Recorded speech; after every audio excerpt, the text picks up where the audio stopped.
Hello, welcome to our interview on France 24. Today we have with us a legend of Cameroon African football, Roger MILLA. Thank you for being with us here today for our interview. Roger MILLA, first of all, you're a legend in the Cameroon, a legend in your own right. During the World Cup in 1990, you scored 4 goals. At the time, you weren't that young. You were 38 years old at the time. 4 years later, you scored in America, and you're the oldest then striker then in the World Cup. What's your magic? Well, no, there's no magic about it. The only magic is hard work. I think anybody who has worked with me, anybody who's lived with me in France as well, have seen how I worked, even though I arrived in France when I was 25, which is quite old to start. And all the clubs I've worked in, they've seen what an appetite I had for work. And I think there's no magic about that. And there's no surprise about it, because when you believe in what you're doing, then you do your job properly and you work hard in training, then you'll reap the benefits on the pitch. What is magical, though, is that at 38 years old, footballers usually retire and watch football on TV, although you reached an age, then an old age. Well, what those people take into account is how much the other players like football. If you like this job that you've been doing, since you're a teenager, then you've got every chance of staying on. If you live a healthy lifestyle and follow the rules, then it's fine. This year, in a few weeks, the World Cup in South Africa will begin. It's the first time that this event is going to be held in Africa. Finally, is it really finally, or why did this event, do you think, take so long to reach Africa? Yes, it's true. It's been a long time coming. But Africa has been very patient. Africa has waited a long time to get the World Cup. And we'd like to thank President Blatter and everybody at FIFA for having made this possible. Because and to allow Africa to have the World Cup. There are other countries that are richer than African countries, and those countries have really bought the World Cup previously. So now it's our turn, and I think that this really is really a good signal for Africa. Because the best players in the world are Africans. You have to admit that. I'm not saying that just because I'm African. The world's best players are African. And so we have to render unto Caesar what belongs to Caesar. Who's the best player in the world today? At the moment, it's Messi. But he's not African. True, he's not African. But you don't have to be African in order to be the best player. But at the moment, he is the best because he's worked hard.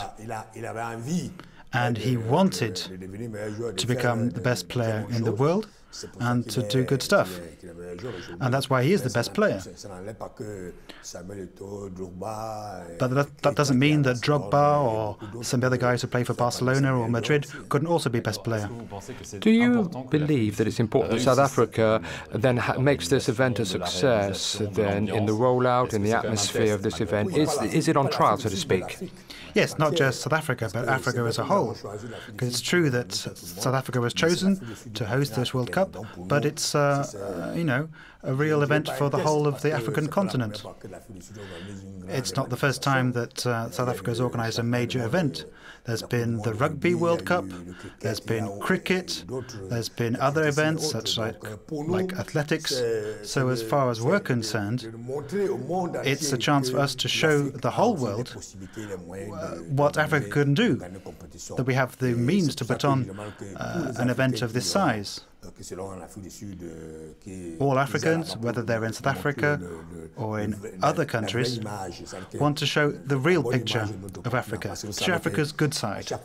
Because every time you show Africa in European media, it always seems to be the bad side. It's disasters, poverty, and wars, as if Africa was the only continent in the world where there was poverty or where there was war. And we don't want to show that side of things all the time.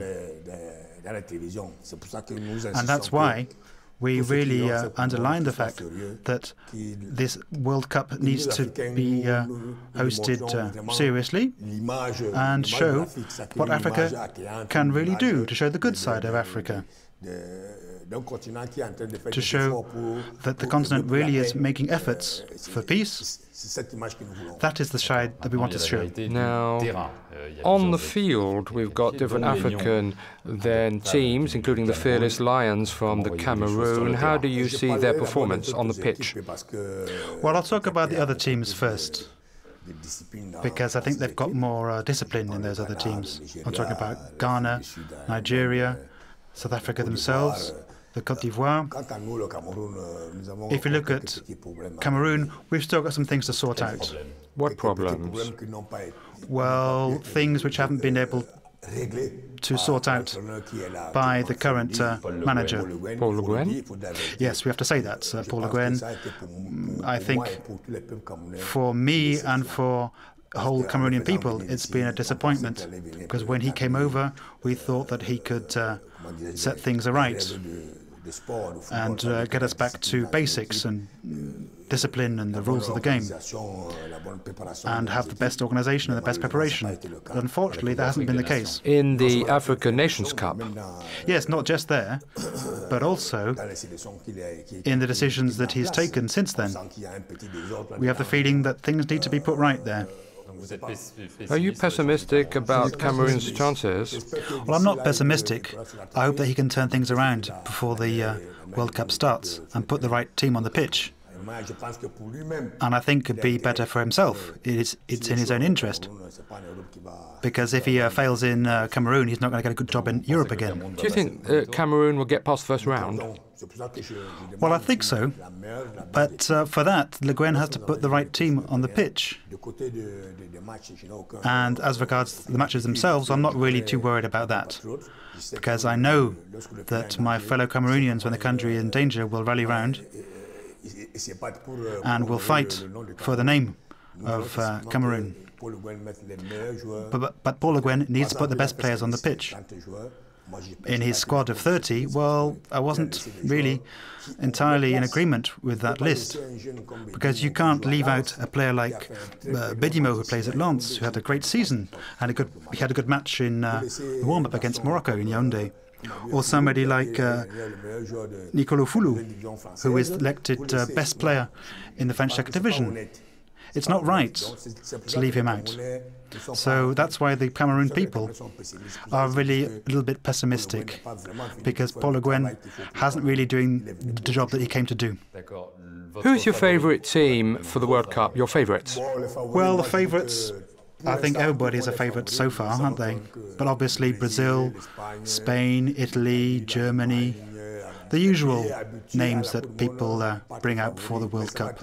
But it's going to be very difficult, I think, as we saw in the Nations Cup, that every country will have to do their best to get to the final. You didn't mention France from your list of favourites.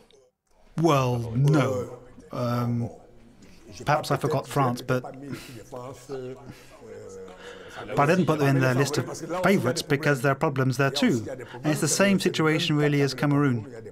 We have to sort out these problems before they get to South Africa, because Spain doesn't have those problems, does it? With its coach?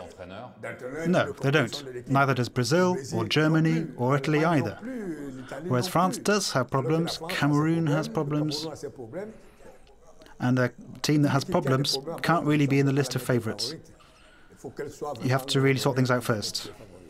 Before the 1990 World Cup, was everything perfect? Sometimes adversity strengthens the man. Well, when the team left Cameroon to warm up in Yugoslavia, everything was fine. It was true that there were some problems about bonuses just before the matches started, but we sorted that out very quickly. But apart from that, we had a very good training camp in Yugoslavia, and that's why we had such a good World Cup. Final question. If you're called to manage the Cameroon national team, what would you reply? No, I'm not interested. I'm not interested in being the manager of Cameroon. What I want to be there is to stand by their side, to help them through, and to give them some good advice. Because that's what they're lacking at the moment. Perhaps they have some great players in Europe, but they don't have really, the feeling of and the know-how to win a competition. That's very important. Why would you refuse that post? No, it doesn't interest me. It's much too complicated.